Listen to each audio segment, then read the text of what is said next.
তোমার আমার আব্বা জান হযরত ইব্রাহিম খলিলুল্লাহ বলেছিলেন আল্লাহ আপনাকে ভালোবাসি। আল্লাহ বা ইব্রাহিম নবীর দোয়াকে কবুল করে 90 বছর পার হয়ে যাবার পরে একটা সন্তান দিলেন, নূরের বাচ্চা দিলেন। কেননা নবীদের সম্পর্ক হলো জান্নাতি জমিনের সাথে, আর জান্নাত হলো নূর দ্বারা তৈরি। এই প্রতিটা নবীদেরকে আল্লাহ নূর দ্বারা বানিয়েছে, ইনাদের সম্পর্ক নূরের সাথে। তবে হ্যাঁ, আমার রাসূল অন্য জিনিস নূর, দুই নূর কিন্তু এক নয়। কেননা মনে রাখবে, সূর্যের আলোয় সবাই আলোকিত হয়েছে, সূর্যের আলো আর সব আলো কিন্তু এক নয়। আমার নবীর নূর থেকে তামাম কায়নাতকে আল্লাহ বানিয়েছে। এ যুবকেরা, তরুণেরা কোথায় পাবেন? বেশি দূর যেতে হবে না, বসিরার মাওলানা বাগ দরবারে চলে যান। হাফিজুল হাদিস আল্লামা রুহুল আমিন রাহমাতুল্লাহ আলাইহি কিতাব মিলাদে মুস্তাফা তুলে নেন। তার মধ্যে দেখো হযরত জাবেরের হাদিসটা নকল করেছে। এই যেটা শুনানে আবু আব্দুর রাজ্জাকের মধ্যে রয়েছে। এক ওদিকে আমি যাচ্ছি না, আমি যেটা বলতে চাইছি, হযরত ইসমাঈল আলাইহিস সালাম আল্লাহ পাক পরীক্ষা করে নিলেন। 90 বছর পার হওয়ার পরে সন্তান দিল আল্লাহ। ও আমার নওজোয়ান তরুণীরা, আল্লাহ তো তিনি যিনি বাপ মা ছাড়া আদমকে সৃষ্টি করেছে, আল্লাহ তো তিনি যিনি বিনা পুরুষ ছাড়া ঈসা নবীকে বানিয়েছে, আল্লাহ তো তিনি বাপ মা রয়েছে তথাপি অপবিত্র ছাড়া আমিনা আল্লাহকে দুনিয়ায় পাঠিয়েছে। আল্লাহ তো তিনি যিনি দুনিয়া আখিরাতে একমাত্র মালিক, সেই আল্লাহ যে আছে সেই রকমই রয়েছে। কেন আল্লাহ শুরু নেই, শেষ নেই, লাম ইয়ালিদ ওয়া লাম ইউলাদ, তিনি কারো থেকে সৃষ্টি নয়, তিনার থেকে কেউ সৃষ্টি নয়। ওয়া লাম ইয়াকুল লাহু কুফুয়ান আহাদ, তিনি এক অদ্বিতীয়, তিনার সমকক্ষ কেউ নাই। আল্লাহু সাইয়্যুন কাদির, আল্লাহ হলেন সর্বশক্তিমান। হে আমার নওজোয়ানেরা, সেই আল্লাহর উপরে ভরসা রাখো, সেই আল্লাহকে ভালোবাসো, সেই আল্লাহকে রুকু সিজদা দাও। তিনার পাঠানো নবী রাসূল হযরত আমিনা আল্লাহ মুহাম্মদ রাসূলকে নেতা হিসাবে, লিডার হিসাবে, পথ প্রদর্শক হিসাবে মেনে নাও। এই নওজোয়ানেরা, তরুণেরা, আব্বা জান ইব্রাহিম আলাইহিস সালামের ছেলে দুনিয়ায় আসলে এত বছর পর আল্লাহ সন্তান দিয়েছে। বাপ কতটা খুশি হবে, আপনারা তো বাপ হয়েছেন, ভেবে দেখো। এই যুবকেরা, আল্লাহ আওয়াজ দিয়ে দিলেন, ইব্রাহিম তোমার বাচ্চাকে আর তোমার স্ত্রীকে ওই দূর এলাকা মরুভূমি, যেখানে খড় নাই, গাছ নাই, বাড়ি নাই, লোক নাই, ওই এলাকাতে তুমি রেখে দিয়ে আসো।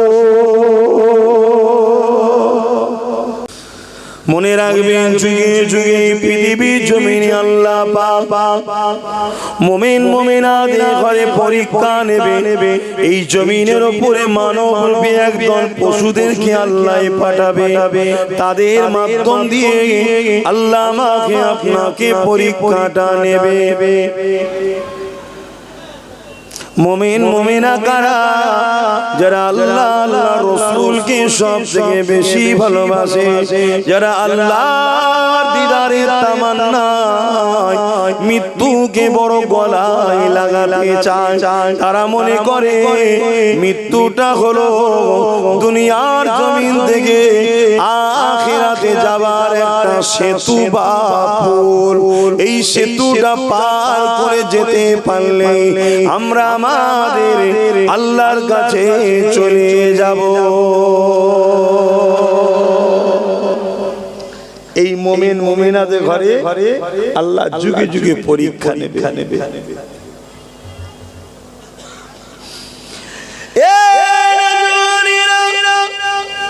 কখনো জালিম রাজা দ্বারা পরীক্ষা নেওয়া হবে, কখনো অত্যাচারী শাসক দ্বারা পরীক্ষা নেওয়া হবে, কখনো চরিত্রহীন মানুষের দ্বারা পরীক্ষা নেওয়া হবে, কখনো গরিব বানিয়ে পরীক্ষা নেওয়া হবে, কখনো আল্লাহ ও নবীর পক্ষে কথা বলার জন্য পরীক্ষা নেওয়া হবে, কখনো দ্বীনের খেদমত করার জন্য পরীক্ষা নেওয়া হবে।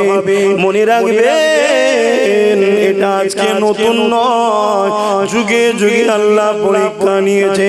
আরে নবীদেরকে পরীক্ষা নিয়েছে, তুমি আমি তো কোথাকারের কে। মনে রাখবেন আল্লাহর বিরুদ্ধে যারা থাকে তাদেরও মৃত্যু হবে, আল্লাহর পক্ষে যারা থাকে তাদেরও মৃত্যু হবে। তবে দুই মৃত্যু কিন্তু এক নয়, একটা মানুষের মৃত্যু, একটা পশুর মৃত্যু যেমন আলাদা, এর থেকেও বেশি আলাদা হলো যারা শয়তানের দাসত্ব করে তাদের মৃত্যু যখন হবে, এই মৃত্যুটা বড় ভয়ানক হবে। যারা রহমানের দলে থাকে এদের মৃত্যুটা কেমন ভাবে হবে? আল্লাহ নবীকে হযরত আজরাইল জানিয়েছে, ইয়া রাসূলুল্লাহ হাবিবাল্লাহ, যেমন বাচ্চা মায়ের স্তনে মুখ দিয়ে দুধ পান করে, ওই মা যখন বাচ্চা ঘুমিয়ে পড়ে স্তনটা মুখ দিয়ে বার করে নেয়, বাচ্চা বুঝতে পারে না। যারা আপনার আল্লাহর প্রেমিক হবে তাদেরও মৃত্যু হবে, ওই মৃত্যুর যন্ত্রণা তারা বুঝতে পারবে না। আরো জোরে বলুন সুবহান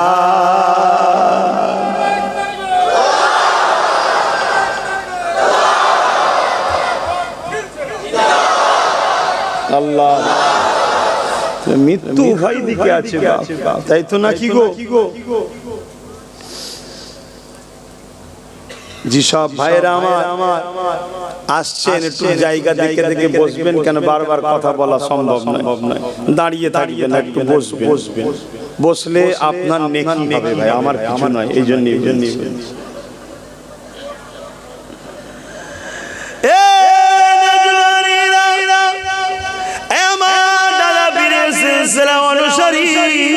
অনুগামী নবীর উম্মত উম্মতিগণেরা বাবারা মনে রাখবেন, মৃত্যুকে কখনো ভয় করবেন না। আপনি যতই দুনিয়ার সঙ্গে গা মিশিয়ে চলে, জালিমদের দলদাস হয়ে চলে, জালিমদের পিছনে ঘুরে বেড়ান, আপনার মৃত্যু একদিন একদিন আসবে, যেদিন আপনার আল্লাহ হুকুম লিখে রেখেছে। আজ যারা হক কথা বলে বেড়ায় তিনাদেরও একদিন মৃত্যু আসবে, যেদিন আল্লাহ পাকের হুকুম রয়েছে সেদিনই হবে, আগেও হবে না, পরও হবে না। তবে মনে রাখবেন, শহীদান যারা হয় আল্লাহর রাহে যারা কুরবান হয়ে যায়, যারা আল্লাহর জন্য হক কথা বলে, যারা আল্লাহর সৃষ্টিকে বাঁচাবার জন্য কথা বলে, এই জমিনে শান্তি প্রতিষ্ঠিত করার জন্য কথা বলে, যারা শরাব জেনার বিরুদ্ধে কথা বলে, যারা সুদ ঘুষের বিরুদ্ধে কথা বলে, শয়তানের দলদাসত্ব রাস্তার বিরুদ্ধে কথা বলে, নাই সত্য ইনসাফ ইনসানিয়ত, এক আল্লাহ পাকের পক্ষে কথা বলে, এই কথা বলার জন্য যদি কোনো জালিম তাদেরকে জেলে ভরে অত্যাচার করে, তাদেরকে যদি কতল করে দেয়, শহীদ করে দেয়, মনে রেখে দেবে আল্লাহ নবী জানিয়ে দিলে একটা পিপিলিকা কামড়ানোর থেকেও কম কষ্টই বান্দার হবে। ওই বান্দা বুঝতেই পারবে না, কেননা এই বান্দার মৃত্যুর সময় আল্লাহর জান্নাতকে দেখানো হবে, ও আল্লাহর জান্নাতে দিবানা হতে হতে হতে ওর কষ্টটাই বুঝতে পারবে না। আর যারা আল্লাহর রাহে কুরবান হয়ে যায়, শহীদ হয়ে যায়, আমার আল্লাহ তাদেরকে বেহিসাব জান্নাতি বানা। আরো জোরে বলুন সুবহান আল্লাহ। রাস্তা কোনটা? আল্লাহ রাস্তা কোনটা? দ্বীন ইসলামের রাস্তা হলো আল্লাহর রাস্তা। ইসলামের রাস্তা কোনটা? আমরা তো অনেকে মনে করি দ্বীন ইসলাম হলো 1400 বছর কম বেশি বয়স। না না না না, দ্বীন ইসলামের বয়স 1400 বছর নয়। পৃথিবীর প্রথম যে মানুষটা এসেছিলেন, যিনি আমাদের বাবা হযরত আদম আলাইহিস সালাম, তিনি ছিলেন দ্বীন ইসলামের অনুসারী। তিনার বাদিকের পাঁজরে হাড় দিয়ে যে মহিলাটাকে বানানো হয়েছিল, উনি হলেন আমাদের আম্মা জান হযরত হাওয়া। এই বাপারি মা থেকে পৃথিবীর প্রতিটা মানুষ তৈরি হয়েছে। তার ধর্ম কি, জাত কি, কালার কি, কোন দেশে পরের কথা, সবাই তৈরি এই বাপ মা থেকে। ইনাদের ধর্ম ছিল ইসলাম। কারণ ইসলামের প্রথম কথা হলো লা ইলাহা ইল্লাল্লাহ, নেই কোনো ইলাহা এক আল্লাহ ছাড়া।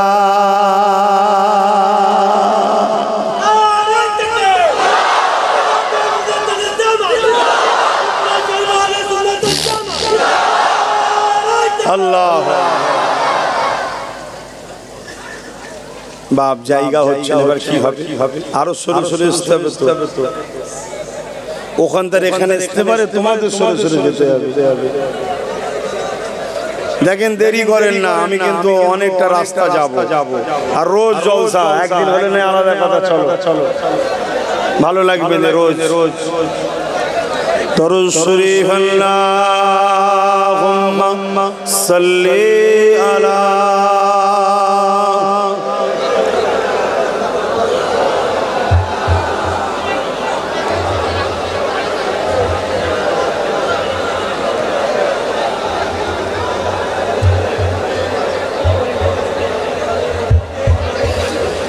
एक मैं नहीं उन पर कुर्बान ज़माना है, एक मैं नहीं उन पर कुर्बान ज़माना है, एक मैं नहीं उन पर कुर्बान ज़माना है, कि मैं नहीं उन पर कुर्बान ज़माना है, जो रब्बे दो आलम का महबूब यगाना है, कि मैं नहीं उन पर कुर्बान ज़माना है। कल पुल से जिसने हमें खुद ही पार लगाना है, कल पुल से जिसने हमें खुद ही पार लगाना है, जगरा का वो बाबा है, हसनैन का नाना है, जगरा का वो बाबा है, हसनैन का नाना है, कि मैं नहीं उन पर कुर्बान ज़माना है। आओ दरे जहर पर फैली हुई दामन, आओ दरे जहर पर फैली हुई दामन, ये नस्ल करीमों की, ये नस्ल करीमों की लजपा घराना है, एक मैं नहीं उन पर कुर्बान ज़माना है। अल्लाहुम्मा सल्ली अला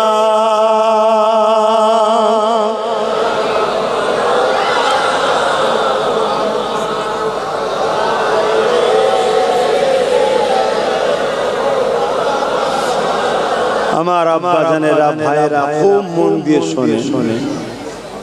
আমাদের কাছে সামনে দিনে ঈমান বাঁচানো বড় কঠিন হয়ে আসছে। আল্লাহ নবী 1450 বছর কম বেশি আগে বলেছিলেন না, একটা সময় আসবে আখরি জামানায় হাতে তালুতে আগুন রাখা সহজ হবে, ঈমান বাঁচানো কঠিন হবে। কখনো ভেবে দেখেছেন? আচ্ছা বলুন, কারে হাতে আগুন রাখাটা কত কষ্ট বুঝতে পারছে?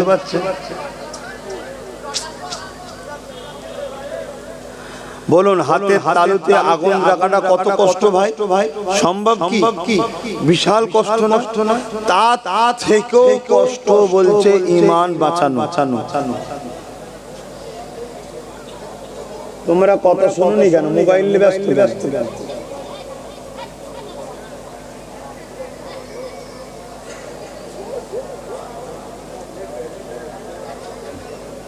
আমার কমের কিছু ছেলে আছে যারা আমাদের সেজে কিন্তু এমন ভুল করে ফেলছে যার জন্য আমার ধর্মের সমাজে মেসেজ খারাপ। তাহলে কি বললাম? হাতের তালুতে আগুন রাখা কষ্ট, তার থেকেও কষ্ট হবে ঈমান বাঁচানো। সেই সময় আসছে, তাই কথা কোনো একটু মন দিয়ে শোনেন। যদি গুনাহগার হয়েও মরেন, আসামি হওয়ার দরুন জাহান্নামে দেবে আল্লাহ। আবার নাও বান্দা আপনি, আমি কে বিছখানে? কিন্তু সিস্টেম বলছে দেবে। আবার আল্লাহ বলছে আমি নাও দিতে পারি। কিন্তু আল্লাহ বলেছে যদি আসামি হয়ে আসো, অর্থাৎ পাপ করে আসো, আমি জাহান্নাম দেবো। কিন্তু ঈমান থাকার জন্য জাহান্নামের মেয়াদ কাটিয়ে জান্নাতে দেবো। জোরে বলুন সুবহানাল্লাহ। রাসূল বলছে ওই ঈমানটা বাঁচাতে পারবে না, একটা সময় আখিরি জামানায় আমার উম্মতের উপর আসবে। যখন এটা আমিও পড়েছিলাম, আমিও ভাবতাম, কিন্তু আজ বাস্তব বুঝতে পারছি ঈমান বাঁচানো কত কঠিন হচ্ছে, কত কঠিন। আপনাকে রাস্তাঘাটে ধরবে, বিভিন্ন স্লোগান দিতে বাধ্য করবে, না দিলে হত্যা করবে আপনাকে। কথা শুনছেন না? এই যে দিনটা আসলো, এর পিছনে আমাদের দোষ আছে না? হ্যাঁ, আমরা পরের বাপকে বাপ বলার জন্য আজকে এই দিনটা এসেছে। আমরা যদি প্রথম থেকে ভাবতাম কুকুরের পেটে ঘি ভাত সহ্য হয়নি, অতকে খাওয়ানো উচিত নয়, তাহলে আজকে কিন্তু এই সমাজ আমাদেরকে দেখতে বলুন হতো না। আজকে আপনাকে রাসূলুল্লাহর শানে আপনার সামনে ছোট বড় কথা বলা হবে, আপনি যদি তার বিরুদ্ধে প্রতিবাদ করেন আপনাকে বন্দী করা হবে, নানা রকম মিথ্যা কেস দিয়ে আপনাকে জেলে নিয়ে যেয়ে আপনার উপরে টর্চার করা হবে। নবী পাক কেন বলেছিল আজ বুঝতে পারছি। কিন্তু আমার রাসূল, আমার আমিনার লাল যা বলেছে, হাই কুরবান যাক ইয়া রাসূলুল্লাহ, শুধু দোয়া করেন যত কঠিন দিন আসুক আমরা সব দেব, ঈমান ইনশাআল্লাহ দেব না। জোরে বলুন সুবহানাল্লাহ। কেন? এর আগে হাজারো জালিমরা চেষ্টা করেছে। নিশ্চয়ই আপনারা নাম শুনেছেন তাতারি,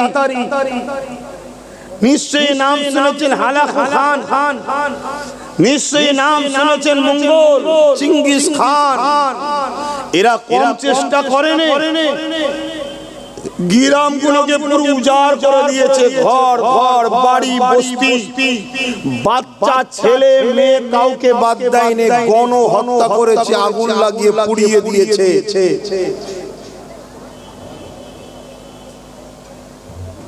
শুধু এটা নয়, এই যে সবুজ গাছগুলোকে পর্যন্ত আগুন দিয়ে পুড়িয়ে দিয়েছে, কেটে শেষ করে দিয়েছে। মানুষ পরে যদি ওই জায়গায় আসতো ভাবতেই পারতো না এখানে কোনো গ্রাম বস্তি ছিল।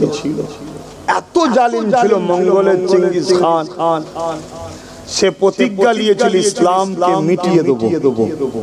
কুরবান যাক আমার মালিক, আল্লাহু আকবার। এসব আমাদের পরীক্ষা।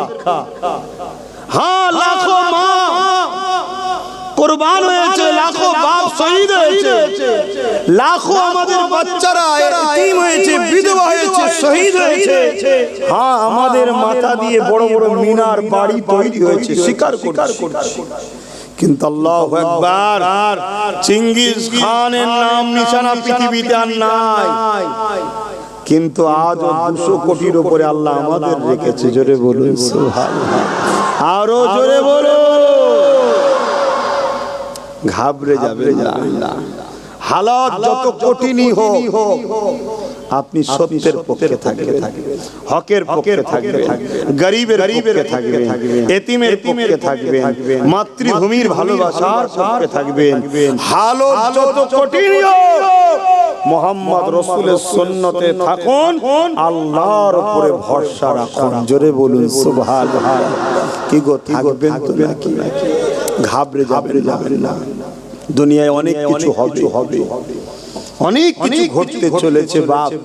আমরা সব জেনে বুঝেই বাইরে বেরোই, সব জেনে বুঝেই কথা বলি। কেন? আমরা জানি তাকদীরে যেটা লেখা যেটা পাল্টানো যায় না, এটা রদ করা যাবে না। ইতিহাসে বাদা সাক্ষীর আল্লাহ নবী যখন মক্কা জমিনে আসলেন, মক্কায় মানুষগুলো পশুতে পরিণত হয়ে গিয়েছিল। তাদের কথাবার্তা, তাদের চাল চলন, তাদের উঠা বসা, তাদের আখলাক চরিত্র এত অমানবিক হয়ে গিয়েছিল। বাচ্চা মেয়েগুলোকে চিন্ত পুঁতে দিত। তারা তাদের নকল খোদার উপাসনার জন্য বাচ্চা ছেলেদেরকে জবাই পর্যন্ত করত। নিজে তৈরি করা, হাতে তৈরি করা ওই 313 খোদাকে খুশি করার জন্য এই পৃথিবীর জমিন এত উলঙ্গ হয়ে গিয়েছিল। মা বেটি বোন বলে কিছু ছিল না, নারীকে ভোগের পাত্রী বানিয়ে দেওয়া হয়েছিল। এই পৃথিবী এত অত্যাচার হয়ে গিয়েছিল। যেমন করে যারা ক্ষমতাশালী শাসক ছিল, তারা গরিবের ঘরে ছেলেদের মেয়েদের কোমরে দড়ি বেঁধে বাজারে বিক্রি করে দিত। নিলামে তোলা হতো, যার অর্থ বেশি থাকতো সে তাকে খরিদ করে নিয়ে যেত। তার উপরে অনেক জুলুম অত্যাচার হতো।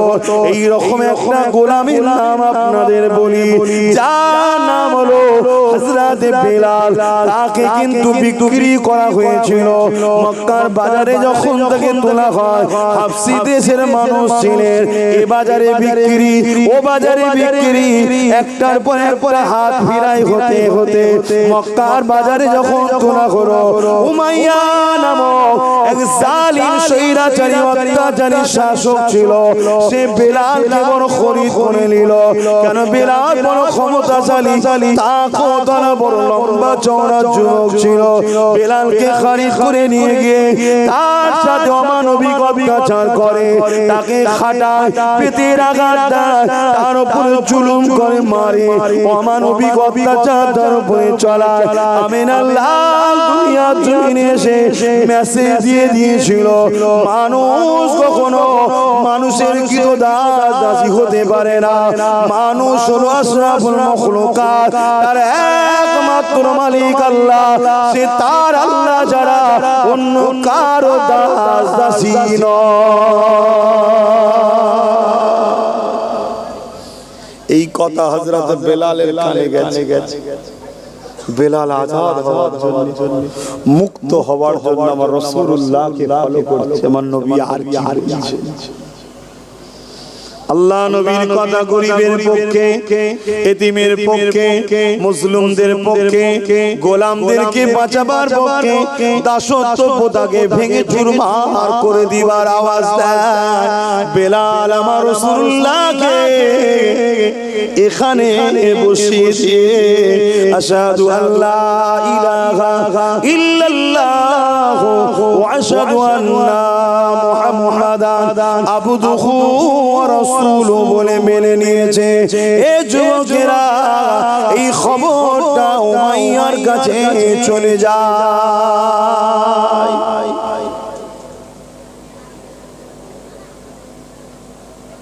এইটুকু ছেলে ওর হাতে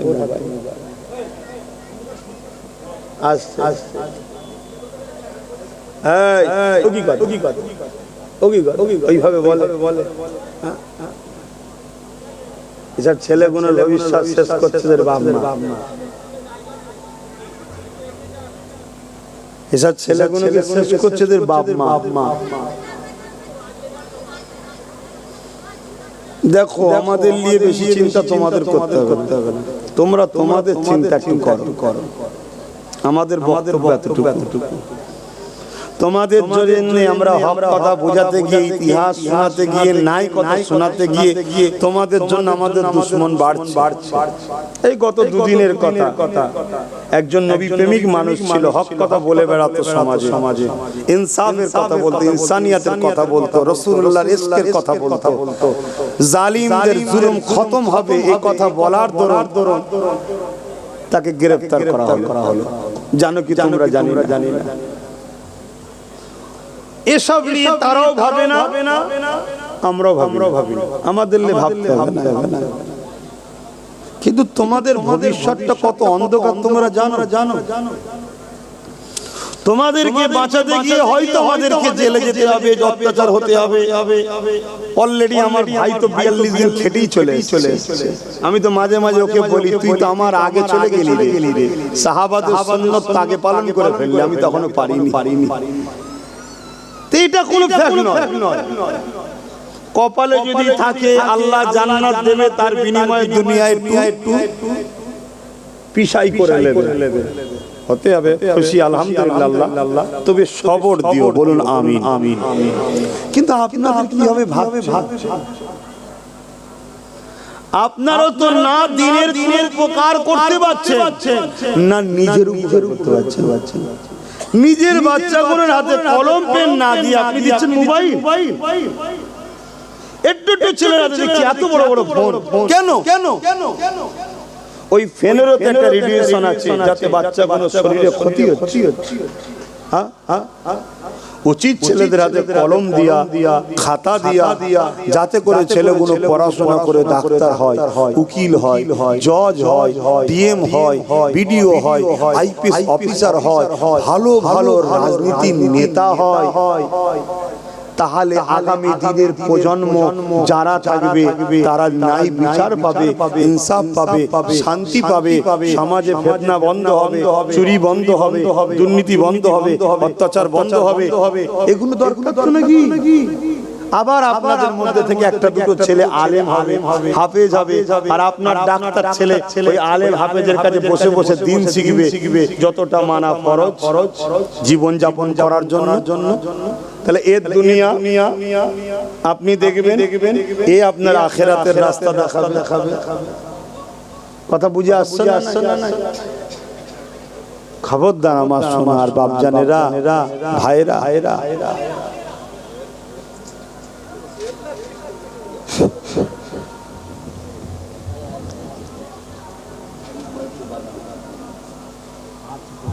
কোলে উঠে পড়বে। এবার আমি কি করবো? এই মাঝখানে ফাঁকা কোন একটু চেপে যান না বা পিছনে দেখুন ঘুরে মানুষ কিভাবে দাঁড়িয়ে আছে।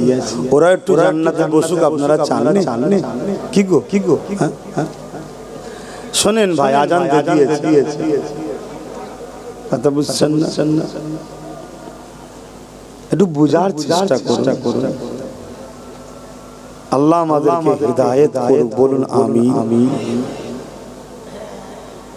আমাদের দশাই ফরিং এর মতো। পিপিলিকা আগে বলেছিল যে খাবার সংগ্রহ করে রাও, শীত আসছে, প্রস্তুত আগে নিতে হয়। ফরিং গুরুত্ব দেয়নি, শুধু লাপাচ্ছি, দাল উদাল, আমার এই আছে, আমার ওই আছে, আমার ডানা আছে, উড়ে যাবো, এত গাছ, এই আছে। লাস্টে যখন ঠান্ডা এসেছে, সব গাছের পাতাও ঝরে গেছে, বরফ পড়া শুরু হয়ে গেছে, ফরিং খিদের চোটে চিৎপাতে আছে। আমাদের বিপদ না এলে আমরা শুধরাবো না, কিন্তু তখন শুধরাবার অনেকটা দেরি হয়ে যাবে না? হ্যাঁ, আজকে দেখো না কি হলো প্যালেস্তাইন। ছোট্ট বাচ্চা মানুষ সব কাফন করে শুয়ে আছে। তোমাদের ভুলের দোষে তোমাদের এই বাচ্চাদের না এরকম হয়ে যায়। তোমাদের জন্য তোমরা যদি সজাগ হও, আল্লাহ তো সাহায্য করবেন বলে সব সময় বলছে। আল্লাহর ওয়াদা কখনো মিথ্যা হয়নি। ফিরআউনের মতো জালিমকে আল্লাহ মিশরের নীল নদে চুবিয়ে মেরেছে, নমরুদের মতো পৃথিবীর রাজাকে ঘোড়া মশাতে মেরেছে। কথা বুঝছেন না? কত বড় তাপরকে আল্লাহ মিটিয়ে দিয়েছে। আল্লাহ ছাড় দেয়, তোমরা শুধরে যাও। আল্লাহ সাহায্যটা নিতে গেলে একটা দরকার, সেই পাত্র আমাদের আছে, আমাদের ভেতরটাও তো না পাক। হয় ফ্রি খাবার খেয়ে নাপাক করেছি, আর নাই হারাম দ্রব্য জানার পরেও খেয়ে নাপাক করে ফেলেছি। রক্ত খারাপ বলবো না, কেন তোমার বাপের আল্লাহ কার আমার দাদাদের সঙ্গে উঠা বসা করতো, সব ভালো মানুষ ছিল, কিন্তু আমাদের খাবার খারাপ চলে যাচ্ছে না। বেজার হচ্ছে নাকি আমার কথায়? বোঝো আমার যুবকেরা, আমার আব্বা জান, মা জান, বোন জানেরা, আল্লাহ দোহাই দিয়েছি, আব্বাস সিদ্দিকীর জলসা কম পড়ে যায়নি। আব্বাস সিদ্দিকীর পেটের খিদের টান নাই। শরীরকে ঠিক রাখার জন্য যত কম খাবেন তত ভালো। আজকের দিনে বিশেষ করে আরো কি খাবেন আপনি, যা খাবেন সবটাই তো সার দিয়ে যেটা 4 মাসে হওয়ার কথা 1 মাসে তুলেছে, তাহলে সেই খাবারটা কিছু আছে? ওজন উপরন্ত আরো কঠিন বিমার। আমার বলার উদ্দেশ্য ওটা নয়। দুই ধরনের আমাদের দুশমন ঘুরছে, একদল প্রকাশ্য, তারা আমাদের জান মালকে লুটতে চায়, আর এক দল হলো তাদেরই টাকায় দাড়ি টুপি দিয়ে আমাদের সেজে ঘুরে বেড়ায়। কেন? এটা কারণ তো আছে। যারা আমাদের জান মাল লুটতে যায় তারা আমাদের সঙ্গে বারবার ঝাড় খায়, বারবার আঘাত খায়, বারবার তারা আমাদের কাছে এসে পরাজিত হয়েছে। অথচ আমাদের কোনো সময় পদ ছিল না, তাক ছিল না, ক্ষমতা ছিল না, সংখ্যাও ছিল না, অস্ত্রও ছিল না, কিচ্ছু ছিল না। শুধু একটা জিনিস আমাদের মজবুত ছিল, কি? ঈমান। বলুন ঈমানের পাওয়ারের কাছে তাদের পরমাণু বোমাও ফেল হয়ে গেছে। ঈমানের পাওয়ারের কাছে তাদের বড় বড় যুদ্ধের ট্যাঙ্কার ফেল হয়ে গেছে। ঈমানের পাওয়ারের কাছে AK-47 ফেল হয়ে গেছে। ঈমানের পাওয়ারের কাছে তাদের সৈন্য সামন্ত সব লোক বল ফেল হয়ে গেছে। ঈমান। আজকে দেখুন না প্যালেস্টাইনে কি ঘটলো। হ্যাঁ, আমাদের অনেক বাচ্চা চলে গেল, বাপ চলে গেল, মা চলে গেল, দুঃখজনক। 9 বছরের বাচ্চাকে ফাঁসিও দেওয়া হলো, আর 3 মাসের বাচ্চা শহীদ হয়েছে। এসব দুঃখ, 7 দিনের বাচ্চাও শহীদ হয়েছে, দুঃখজনক। কিন্তু যারা প্যালেস্টাইন বাসীর উপরে জুলুম করেছে তাদের হাতে পরমাণবিক শক্তি, আমেরিকা তাদের পাশে, ফ্রান্স তাদের পাশে, সব ক্ষমতা থাকার পরও শুনছেন প্যালেস্টাইনের কাছে তারা পরাজিত হয়েছে। প্যালেস্টাইনের কাছে একটাই জিনিস আছে, ঈমানের পাওয়ার। জোরে বলুন সুবহানাল্লাহ। আমার বোঝাবার উদ্দেশ্য, তোমার আমার যদি ঈমানটাই না থাকে তো লোড জালিমের মা বোনের ইজ্জত আবরু বাঁচাবে কি করে? আর এই প্রকাশ্য দুশমনেরা আমাদের ওই ঈমানকে বার করতে পারে না। তারা যদি বলে রাসূল ঈমানের বিষয়ে মানবো নাকি আমরা, তখন তারা কি করে? কোটি কোটি টাকা খরচ করে একদল ছদ্মবেশী বক্তা মলিশা আমাদের সমাজে পাঠায়। তারা ঘুরিয়ে ফিরিয়ে আমাদের ঈমানকে শেষ করে। ঈমান কি জিনিস এটা জানতে হবে। ঈমান কি জিনিস এটা জানতে হবে। ঈমান কি জিনিস বেলালকে জিজ্ঞাসা করো। ও হযরত বেলাল, ঈমান কি জিনিস? বেলাল বলে, রড গরম করে আমার মুখে ঠেকায় আর বলে, মুহাম্মদকে ছেড়ে দে। আমি বলি ছাড়বো না। এই যে বলেছি ছাড়বো না, রাসূল ছাড়তে রাজি নয়, এটাই হলো ঈমান। বেলালকে বলা হয়েছে, বেলাল ঈমান কি? বেলাল বলে, ভারী পাথর আমার বুকে চাপিয়ে দিয়ে গরম বালির উপরে শুইয়ে দিয়েছে, আমাকে দিয়ে বলেছিল মুহাম্মদকে ছেড়ে দে, মুহাম্মদ রাসূলকে ছেড়ে দে, আল্লাহকে ছেড়ে দে, নাই সত্যি দল ছেড়ে দে, আমাদের দিকে চলে আয়, তোকে আজাদ করে দেবো, গাড়ি বাড়ি ধন দৌলত সব দেবো। আমি সব কিছুকে তাড়িয়ে দিয়েছি, সব কিছু ছেড়ে দিয়েছি, এমনকি আমি বলেছি আমার জানটা যদি চলে যায় তাও ভালো, আমি আল্লাহ ও নবীর রাস্তা ছাড়বো না। ঈমান কি জিনিস? ঈমান কি জিনিস? মন দিয়ে শোনে। রাসূলকে রাসূল জেনে, নবীকে নবী জেনে, রাসূলকে রাসূল জেনে, জানের থেকে বেশি ভালোবেসে আর আদবের সাথে হৃদয় অন্তর থেকে মেনে নিবার নাম হলো ঈমান। আরো জোরে বলুন সুবহান।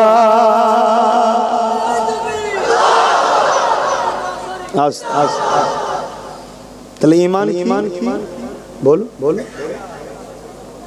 আমি কি বললাম?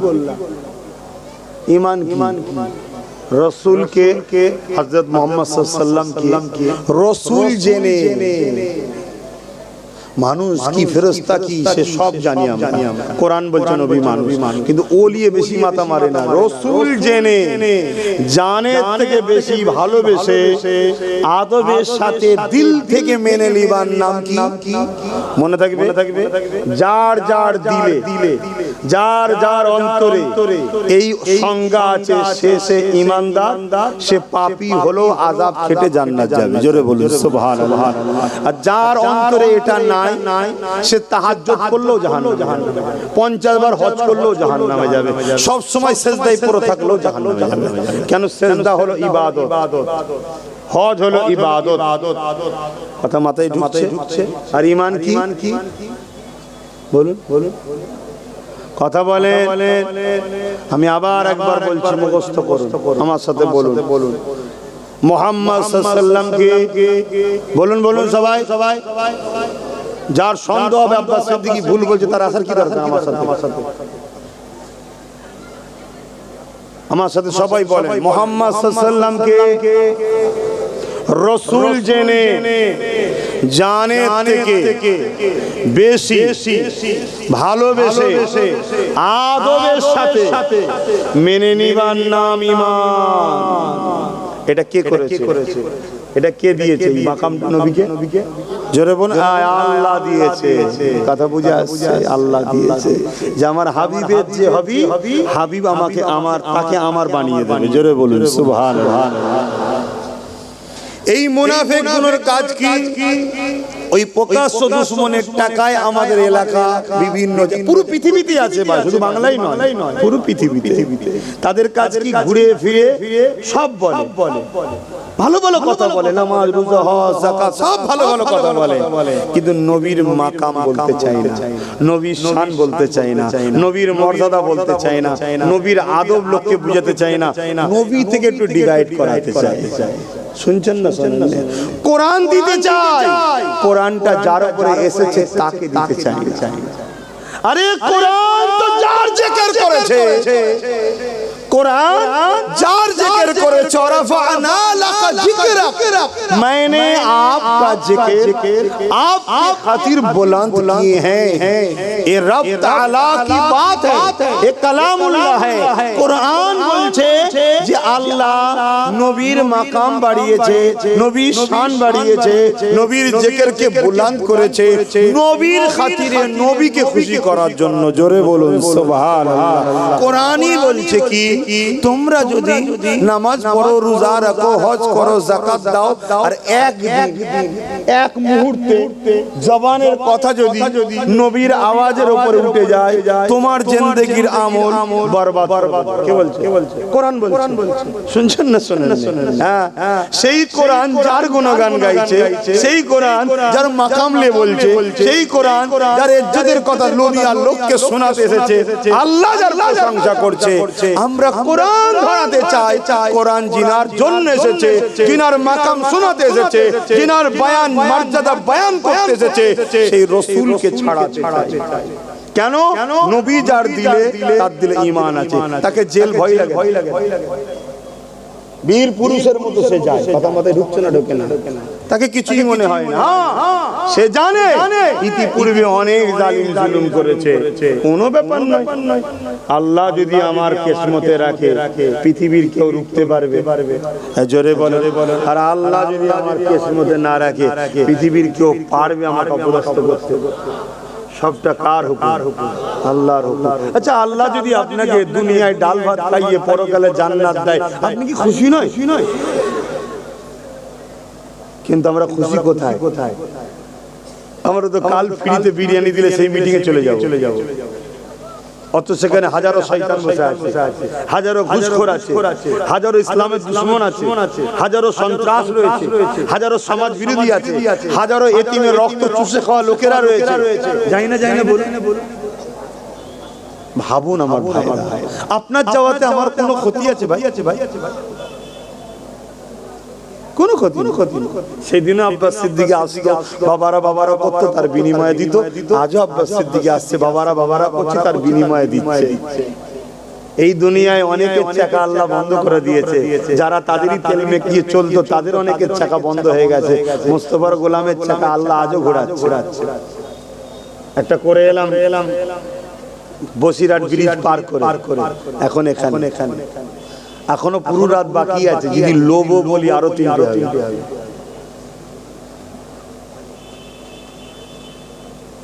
কি আল্লাহ ভাব দিয়েছে?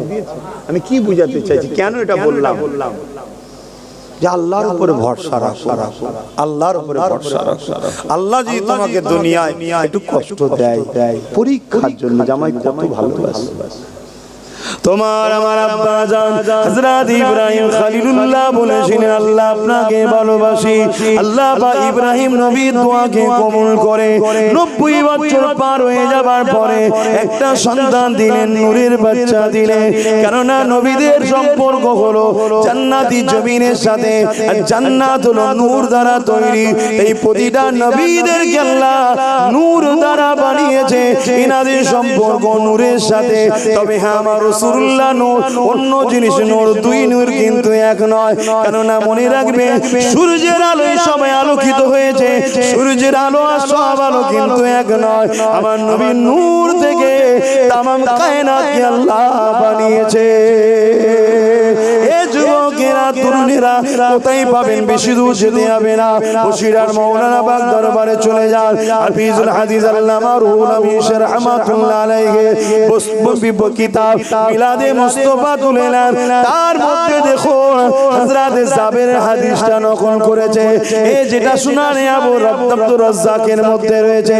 যাক, ওদিকে আমি যাচ্ছি না, আমি যেটা বলতে চাইছি, হযরত ইসমাঈল আলাইহিস সালাম আল্লাহ পাক পরীক্ষা করে নিলে 90 বছর পার হওয়ার পরে সন্তান দিল আল্লাহ। ও আমার নওজোয়ান তরুণীরা, আল্লাহ তো তিনি যিনি বাপ মা ছাড়া আদমকে সৃষ্টি করেছে, আল্লাহ তো তিনি যিনি বিনা পুরুষ ছাড়া ঈসা নবীকে বানিয়েছে, আল্লাহ তো তিনি বাপ মা রয়েছে তথাপি অপবিত্র ছাড়া আমিনা আল্লাহকে দুনিয়ায় পাঠিয়েছে। আল্লাহ তো তিনি যিনি দুনিয়া আখিরাতে একমাত্র মালিক, সেই আল্লাহ যে আছে সেই রকমই রয়েছে। কেন আল্লাহ শুরু নেই, শেষ নেই, লাম ইয়ালিদ ওয়া লাম ইউলাদ, তিনি কারো থেকে সৃষ্টি নয়, তিনার থেকে কেউ সৃষ্টি নয়। ওয়া লাম ইয়াকুল লাহু কুফুয়ান আহাদ, তিনি এক অদ্বিতীয়, তিনার সমকক্ষ কেউ নাই। আল্লাহু সাইয়্যুন কাদির, আল্লাহ হলেন সর্বশক্তিমান। হে আমার নওজোয়ানেরা, সেই আল্লাহর উপরে ভরসা রাখো, সেই আল্লাহকে ভালোবাসো, সেই আল্লাহকে রুকু সিজদা দাও।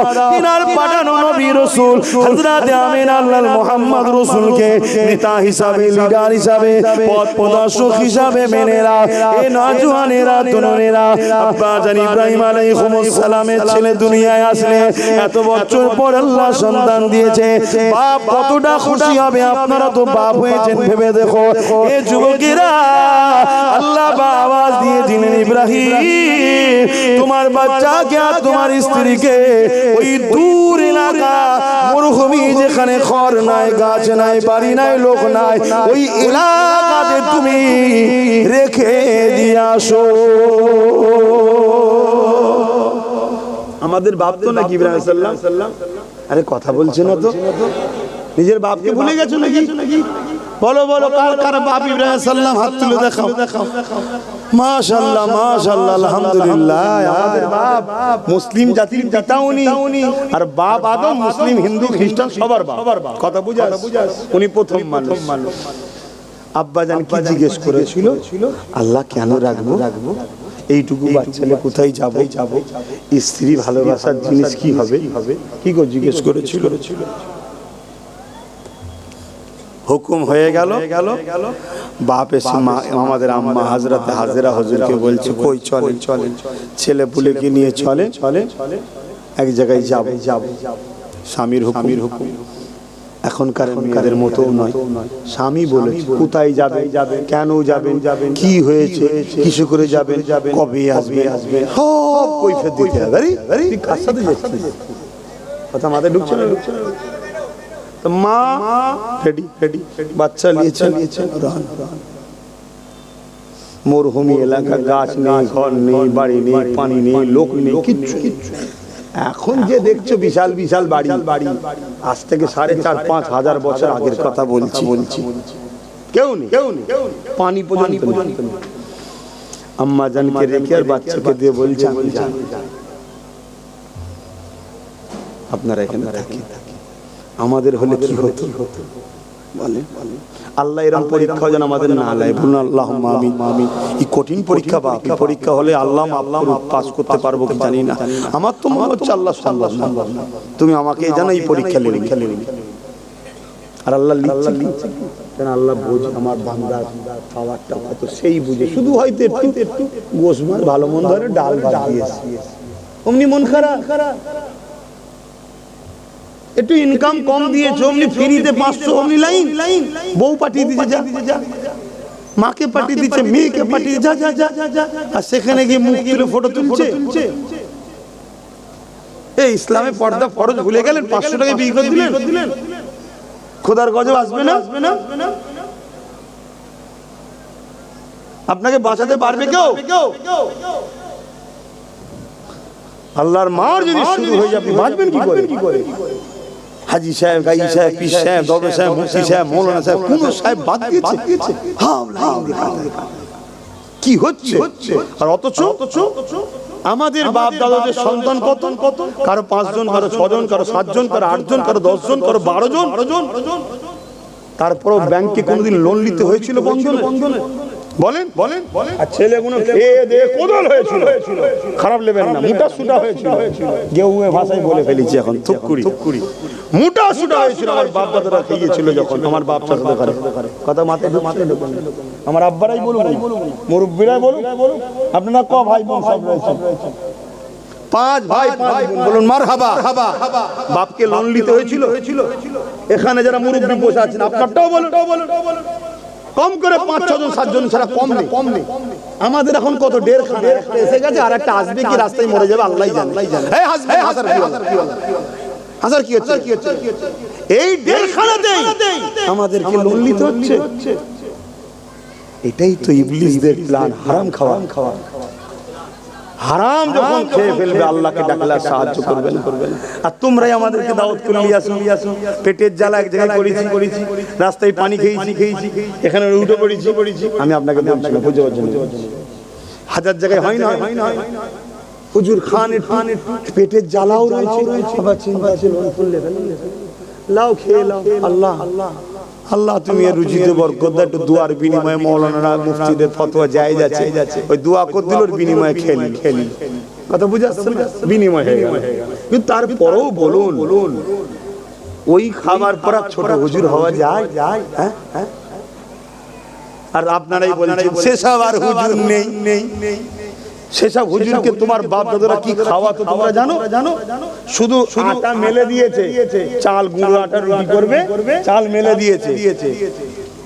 বাড়ির মহিলা বেরিয়ে দেখছে মুরগি দূরে ঘুরছে, ওর মধ্যে সন্দেহ হচ্ছে, মুখ দেয় না তো এই আটাটাই আর খায়। কত মানতো, উজু করে পাক পবিত্র হালে বাড়ির মহিলারা রান্না করতো, আমার পীর খাবে। শুনছেন না? শোনেন আছে সেসব। তাহলে বলো আমরা ছোট হুজুর হব কি করে? আমরা ছোট হুজুর হব কি করে? বোঝো আমার সোনার বাপজানেরা, আমি আপনাদের দুশমন নয়, আপনাদের ভালোবাসি, তাই পূজায় হালাল গাড়ি বাড়ি সব যেচ্ছে, তাহাজ্জুদ করে আল্লাহকে বলে, যদি আপনি গাড়ি পেয়ে জাহান্নামে যান, গাড়ি নেবে না? আল্লাহ যদি দেখে এই বান্দাকে গাড়ি দিলে অহংকারী হবে, আপনাকে দেবে না? আপনার জন্য আপনার আল্লাহর থেকে বেশি কেউ বোঝে? আপনি আল্লাহর ফায়সালার উপর রাজি হন। জি হালে রেখেছে, শুকরিয়া আদায় করুন। আপনাদের থেকে হাজারো কষ্টে মানুষ রয়েছে দক্ষিণ আফ্রিকা, এইদিকে বিভিন্ন জায়গাতে, প্যালেস্তাইনে, বিভিন্ন জায়গায় আপনাদের আমাদের থেকে হাজারো কষ্টে আছে, পানি পর্যন্ত পাচ্ছে না। আল্লাহ তার থেকে ভালো রেখেছেন না রাখেন? তা আলহামদুলিল্লাহ বলুন। কার পিছনে ছুটছেন, কাদের সঙ্গে দল করছেন, একটু দেখুন। তো ভাইয়ের আমার রাসূল পাক সাল্লাল্লাহু আলাইহি ওয়াসাল্লাম কে মহব্বত করুন, প্যার করুন, ভালোবাসুন।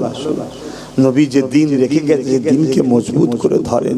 তাহলে আমাদের আব্বাজানের কথা বলছিলাম তো, নাকি মনে পড়ছে? ইব্রাহিম নবী যখন রেখে দিয়ে চলে আসছে, আম্মাজান শুধু একটা কথা বলেছে। কি কথা? প্রাণের স্বামী, আপনি রেখে যাচ্ছেন না আল্লাহর হুকুম? কি বলছে?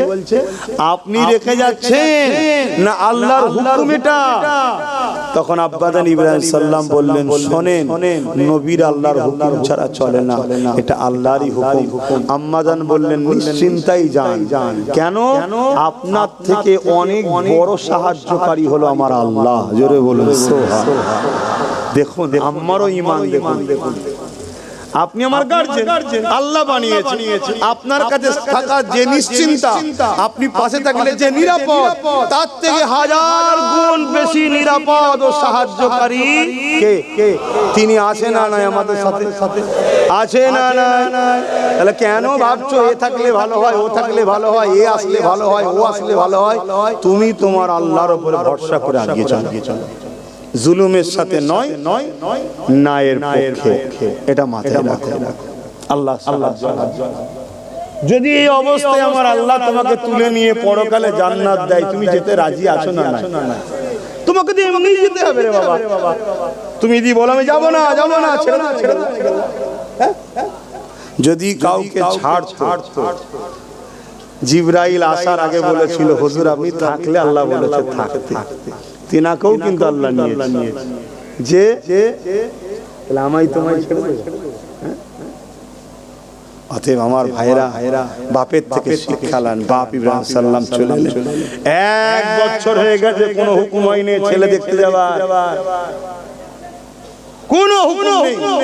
বাপ চুপ করে আছে। 1 বছর পর আল্লাহ আওয়াজ দিয়েছে, ইব্রাহিম লাব্বাইক ইয়া আল্লাহ, যাও। তবে শোনো, উটের পিঠ থেকে নামবে না, দুধ থেকে দেখে। কি পরীক্ষা বলে! একটা তো বছর পর ছেলে পেলাম, ছেলে তো ছেলে, চাঁদের টুকরো। বোঝানোর জন্য বলছি, চাঁদের সঙ্গে নবীদের তুলনা হয় না। নবীরা চাঁদের থেকে অনেক সুন্দর। জোরে বলুন সুবহানাল্লাহ। বুঝাবার জন্য বলছি না, বুঝাবো কি দিয়ে আপনাকে আমি। সেই বাচ্চা আবার 1 বছর এমন জায়গায় রেখে এসেছে যেখানে ঘর নেই, বাড়ি নেই, লোক নেই, দোন নেই, পানি নেই, কিচ্ছু নেই। সেখানে আম্মা বলেছিল না যে আপনার থেকে অনেক বড় সাহায্যকারী কে? আল্লাহ। কেমন ভাবে সাহায্য করছে আল্লাহ দেখেন। বাচ্চাকে পিপাসা লেগেছে, মরুভূমি এলাকা, পিপাসা লাগিয়েছে। তো মা রেখে দিয়ে সাফা মারওয়া করছে, সবই আপনারা জানেন। সময় সঙ্গে অত কিছু বলবো না। পায়ের লাপালাপি করতে, পায়ের গিরালি থেকে একটা পানির নহর বেরিয়েছে, যাকে আমরা জমজম বলি। জমজম মানে থাম, মানে হু করে বেড়ে যাচ্ছে। তাই আম্মা বললো, জমজম থেমে যা, থাম, আর বাড়িস না। তো এই জমজম পানি বাইরে একদল কাফেলা, আগেকার সময়ে কাফেলা যেত বিভিন্ন জায়গায়, যাযাবর টাইপ। এখানে কিছুদিন ব্যবসা করতো, ওখানে কিছুদিন করতো, এরকম দ্বারা একটা কাফেলা যাচ্ছিল। তাদের পানি কম পড়ে গেছে, দূর থেকে খেয়াল করছে পানি কোথায় পাওয়া যাবে। পানির সাথে দেখবেন পাখির একটা সম্পর্ক থাকে। পানি যেখানে থাকবে পাখি সেখানে পাওয়া যাবে। দূর থেকে দেখছে পাখি উঠানামা করছে। যাযাবররা বুঝতে পেরে ওই জায়গায় পানি আছে। কোন পানি? হ্যাঁ, জমজম পানির মালিক কে? আরে আল্লাহ তো জানি দিয়েছে কাকে? মা আম্মা হাজেরাকে, ইসমাইল নবীর কদমের ওসিলায়। এখন দুনিয়াবি মালিক তো উনি, ওনার আন্ডারেই তো এসেছে। তো ওনারা এসে দেখছে একজন মা বসে আছে, তার কোলে একটা বাচ্চা আছে। বাচ্চা তো নয়, চতুর্দিকে আলো ছড়াচ্ছে। জোরে বলুন সুবহানাল্লাহ। তো ওই গোত্রের যে সর্দার ছিল, তার মেয়েকে পাঠিয়েছে, যাও, দেখে মনে হচ্ছে খুব ধার্মিক মেয়ে, ধার্মিক খাতুন, তুমি যাও, যে বলো যে মা আমরা একটু পানি লোবো, যদি ইজাজত দেয় পানি লাও। আম্মাকে যে যখন বললাম, বলো পানি লান। একটা দুটো কথা হতে হতে জিনিসগুলো জেনে গেল। তখন ওই সর্দার বলল, আমরা এইখানেই থাকবো এবং আমাদের গোত্রের আজ থেকে রানী হলেন ইনি আম্মা জান হাজেরা। জোরে বলুন সুবহানাল্লাহ। কোথা থেকে আল্লাহ কোথায় নিয়ে যাচ্ছে দেখছেন? আল্লাহর উপরে ভরসা রাখুন আর নবীকে শুধু লিডার বলে মানবেন, অন্য কাউকে না। নেতৃত্ব রাসূলের চলবে। নবী আমাদের মডেল, নবী আমাদের আইডল। আব্বাস সিদ্দিকও নয়, আব্বাস সিদ্দিক সেই নবীর জুতো ধুলো হতে চাইছে। কথা বুঝে আসছে? তোমাদেরকে সেই নবীর সঙ্গে জোড়ার চেষ্টা করছি। আসো আমার নবীকে ভালোবাসো, আমার নবীর হয়ে যাও। কিন্তু আমার নবীর হলে বেলালের মতো মারও খেতে হবে। রাজি আছো? আমার নবীর হলে হযরতে খাব্বাবের মতো আগুন তৈরি করে ওই আগুনে বসিয়েও দিতে পারে দুনিয়া। রাজি আছো? আমার নবীর প্রেমিক হতে গেলে সিদ্দিক আকবরের মতো কাবার জমিনে মার খেয়ে পুরো শরীর রক্তাক্ত হয়ে অজ্ঞান হয়ে পড়েছিল। এটাও হতে পারে। রাজি আছো? যদি তৈরি থাকো তো তাহলে আসো। কি বলেন? এ কি হুজুর, নবীকে প্রেম করলে মার খেতে মার খাবে না? তুমি যে সত্যি প্রেম করে তো ঠাই দিবার পরে তো বুঝে যাবে। কি বাজারে গেলে কিছু জিনিস লিবার সময় চেক করে লাও না। যদি মাটির কলসি কেন কি করবে? বাজিয়ে দেখো না কেন? ফাটা হলে লোবো না। তা আল্লাহ আমাদেরকে লেবে একটু বাজিয়ে দেখবে না? পিটার পরে ও আল্লাহ আল্লাহ আল্লাহ ছেড়ে দিয়ে হাওয়া তার পিছনে ঘুরে না। ভাই তুই যা বলবি কাল থেকে যা বলবি তাই। নাউজুবিল্লাহ, আল্লাহকে ছেড়ে দিয়ে সে ঘুরে বেড়া। কথা বুঝে আসছে? তা আল্লাহটা দেখবেন কি গো বলবেন? অত সহজ না। তবে আল্লাহর কাছে আমরা সাহায্য চাই। আল্লাহ আমাদেরকে ওই পরীক্ষা নেবেন না যে পরীক্ষা আপনি আপনার মাহবুব বান্দাদের দিয়েছেন। আমরা বড় দুর্বল, আমরা বড় কমজোর, আমাদেরকে হালকা ফুলকার উপর দিয়ে ছেড়ে দেবেন। বলুন আল্লাহুম্মা আমিন। বলুন না আল্লাহুম্মা আমিন। আমাদের প্রশ্ন যেন বেশি জটিল না দেন, কেন আমরা দুর্বল এটা বলতে পারেন আল্লাহকে, কিন্তু আপনাকে মানসিক প্রস্তুত তো রাখতে হতে পারে। আগামী দিন আপনাকে তুলে নিয়ে যে রাত 12টায় এখানে বন্দুক ঠেকিয়ে দিয়েছে, দিয়ে তো বলতে পারে কি গো বলতে পারে না যে আল্লাহ ছেড়ে দে, রসুল ছেড়ে দে, হক ছেড়ে দে। হ্যাঁ, আপনি কি করবেন? এখন হাজি সাহেব তুললি যে বলে যে কালকে জলসা বন্ধ করে দিবি, বল না ঝেড়ে দেবো, কি হবে? বলুন, হাসবেন না। হতে পারে না? মানসিক প্রস্তুত রাখতে হবে কি যে বন্দুকের গুলিতে যদি আমার মৃত্যু লিখা থাকে মরবো, আর লিখা না থাকলে সিদ্দিক আকবরের মুরিদ আবু বকর সিদ্দিকের ইতিহাস আমারও হয়ে যাবে। বলুন সুবহানাল্লাহ। আমার দাদা হুজুর সামনে থেকে মেরেছিল না, গুলি লিখা নেই, লাগবে কি করে?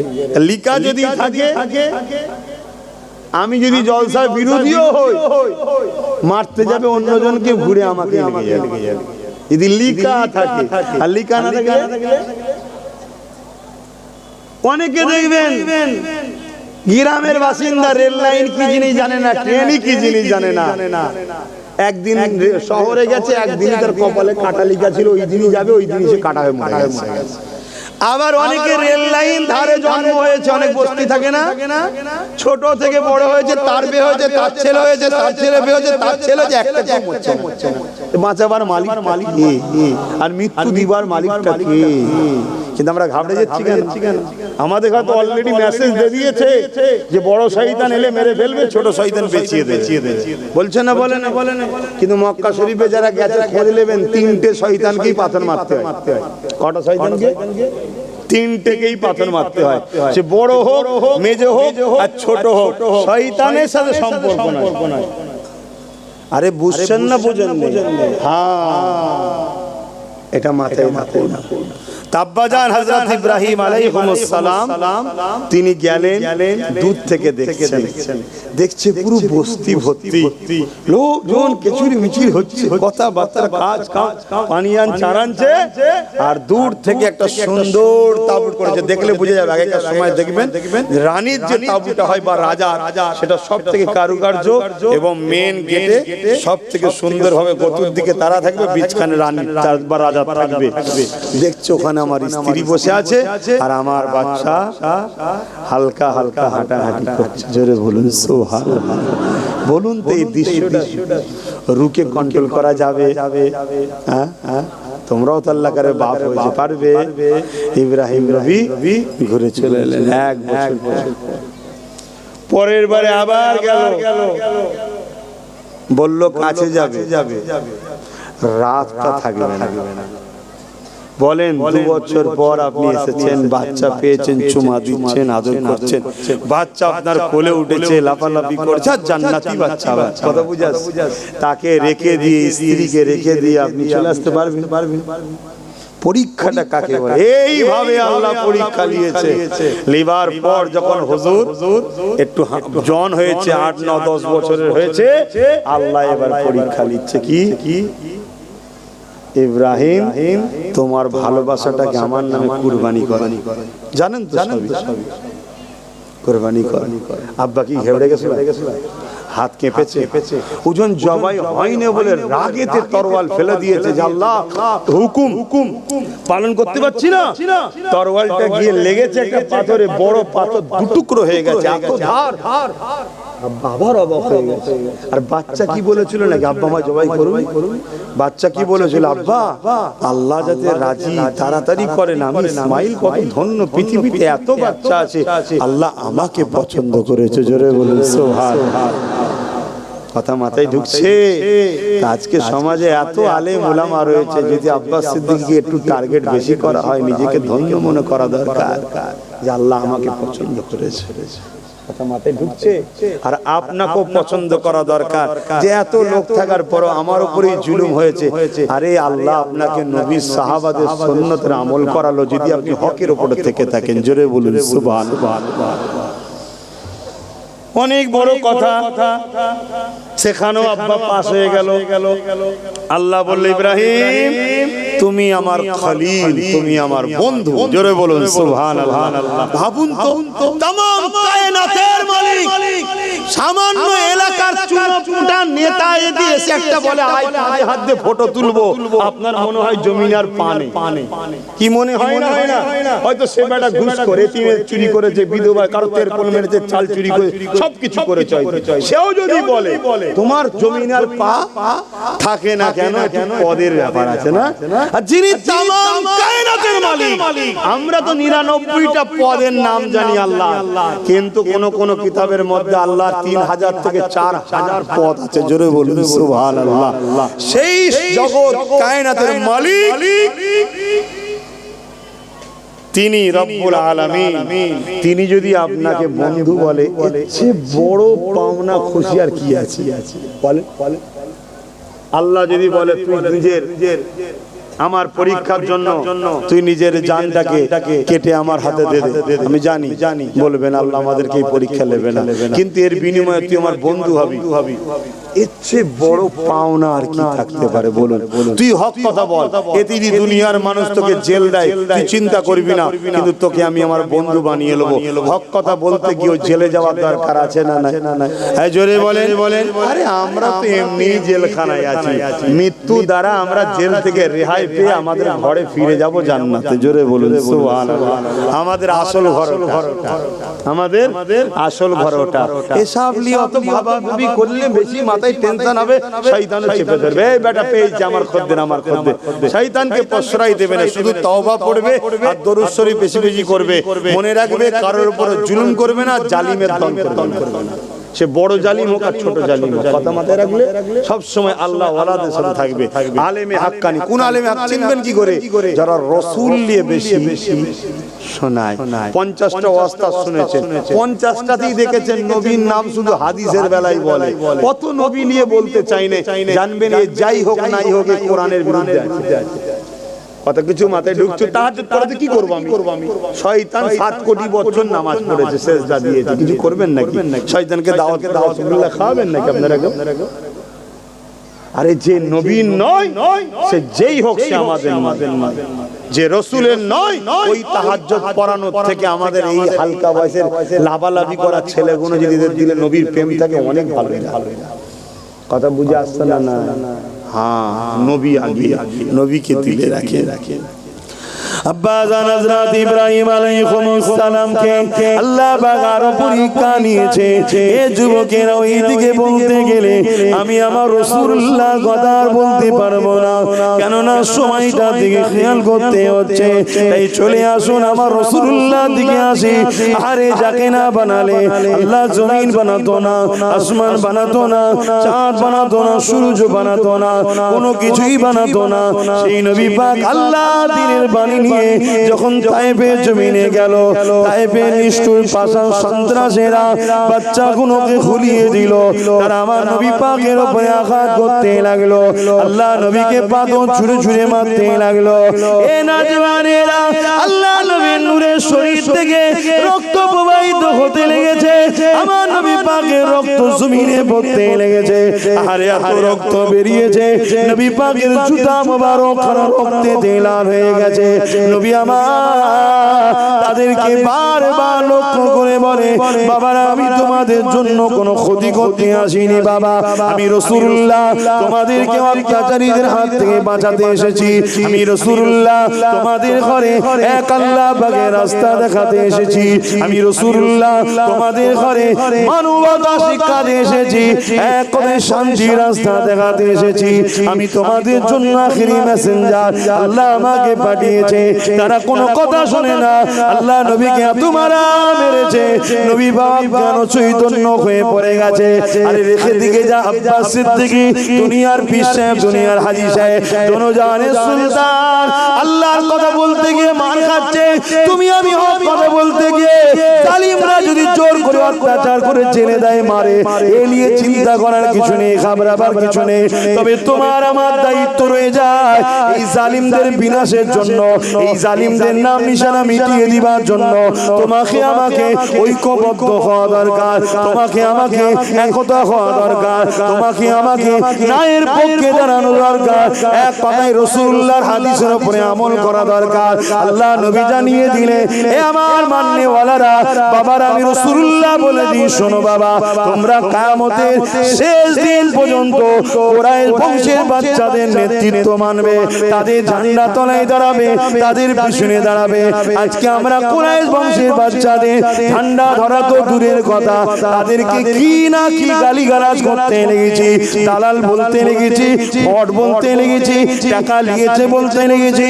মনে রাখবে আল্লাহ জবানে কথা দিয়েছে, এর বিচারও কিন্তু আল্লাহ পাক করবে, মনে রাখবে। এই মাদ্রাসা যারা মিটায় তাদের পিছনে ঘুরে বেড়াও, এই মাদ্রাসা যারা বাঁচাতে চায় বা তৈরি করা শেখায় তাদের বাচ্চাদের পিছনে গালিগালাজ করো, আল্লাহর কাছে জবাবটা কিন্তু দিতে হবে। এ নওজওয়ান তরুণীরা, বাপেরা, এমন করে দেখা যায় আল্লাহ নবীকে এত মারা মেরেছে, নবী আমার অজ্ঞান ও চৈতন্য হয়ে জমিনে পড়ে গেল। আল্লাহর ফেরেশতারা কাঁদে, আল্লাহর ফেরেশতারা দুবার কেঁদেছিল। একবার যখন আব্বা জান ইব্রাহিম আলাইহিস সালাম নিজের বাচ্চার গলায় ছুরি চালাতে লেগেছে, আল্লাহর ফেরেশতারা তখন কেঁদেছিল, ও আল্লাহ কি প্রেমকে বলে নিজের বাচ্চাকে আপনার জন্য জবাই করতে লেগেছে। আর একবার কেঁদেছিল আমার রাসূল যখন তায়েফে জমিনে অজ্ঞান হয়ে রক্তাক্ত মাখা অবস্থায় পড়েছিল, হযরত জিবরাইল তো বলেই ফেললেন, ইয়া রাসূলুল্লাহ, হাবিবাল্লাহ, কেন আপনি সবর করে রয়েছেন? হে আল্লাহ, আপনি কেন সবর করে রয়েছেন?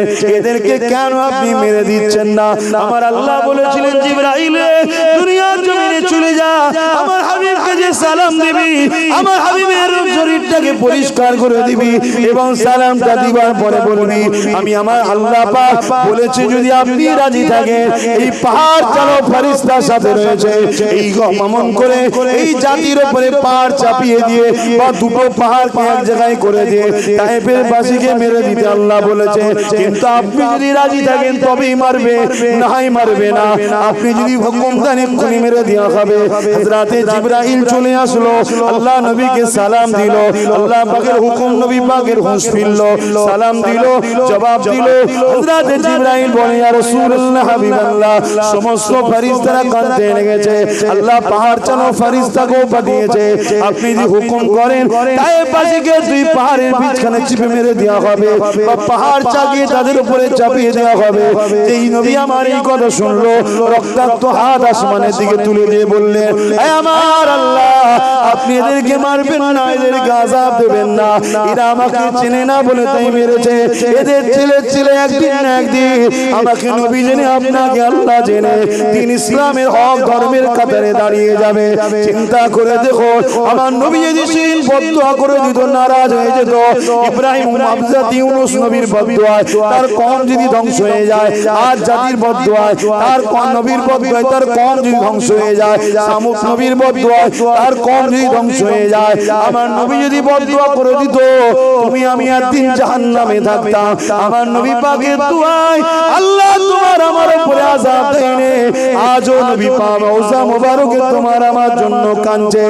এত অন্যায় করার পরও এখন আল্লাহ নবীর খাতিরে আযাব দেয়নি। আরে জোরে বলুন সুবহান।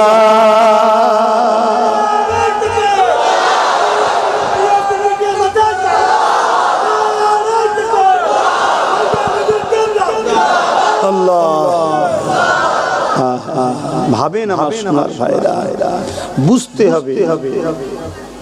হবে এই মাদ্রাসা সেই নবীর ঘর যেমন বানাতে হবে, এর হিফাজতের জন্য দরওয়ানও দরকার। শুনছেন না? একদল বোলডুজার দিয়ে ভাঙছে, একদল শিক্ষক বন্ধ করে মাদ্রাসাগুলোকে শেষ করছে না, করে না। দুটোই ইসলামের দুশমন না বন্ধু? বলুন। তাহলে এদেরকে শক্তিশালী করা মানে ইসলামকে মিটানো ষড়যন্ত্র নয়। যে নবী আমার ইসলামের জন্য এত কষ্ট করলো, কাল যদি সেই নবী ইসলামের জন্য আল্লাহর জন্য তোমাকে আমাকে হক রাস্তা দেখানোর জন্য নবী যখন এত মার খেয়েছে, এত কষ্ট করেছে, তুমি আমি সে রাসূলুল্লাহর দ্বীনের জন্য কি গো নিজের জান মাল কুরবান করতে রাজি আছি না নাই? আল্লাহকে সাক্ষী রেখে বলুন রাজি আছেন না নাই? বলুন মারহাবা। নারী দিবে, নারী দিবে। আল্লাহ আমাদেরকে কবুল করেন। 20টা মানুষ বলুন তো দেখি এই মাদ্রাসার জন্য জান তো দিতে পারবেন?